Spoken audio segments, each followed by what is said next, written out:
কলকাতা ধর্মতলায় অভিষেক ব্যানার্জির স্পিচ চলছে এখন। এই যে আপনার হাতে মোবাইল ফোন থাকলে আপনি ধর্মতলার আয়ুষ্মান ভারত পাবেন না। কলকাতার আপনার মাথার উপর টাকার ছাদ থাকলে আপনি আয়ুষ্মান ভারত পাবেন না। আপনার বাড়িতে টিভি থাকলে আপনি আয়ুষ্মান ভারত পাবেন না। পরিবারের কারোর যদি মোটর সাইকেল থাকে আপনি আয়ুষ্মান ভারত পাবেন না। বাড়িতে রেডিও থাকলে আয়ুষ্মান ভারত পাবেন না। আর মমতা ব্যানার্জি স্বাস্থ্যসাথী কিছু থাকলেও পাবেন, না থাকলেও পাবেন, এটাই তফাৎ।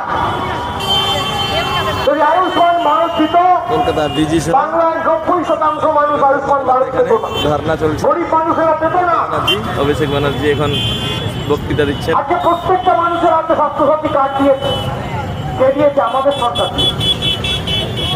আগামী দুদিনের মধ্যে শনিবার মুখ্যমন্ত্রী ঘোষণা করেছে, শনিবার থেকে কালকে রোববার ছিল, ব্যাংক বন্ধ ছিল, আজ থেকে অ্যাকাউন্টে টাকা ঢুকতে শুরু হয়ে গেছে, ঢোকা শুরু হয়ে গেছে।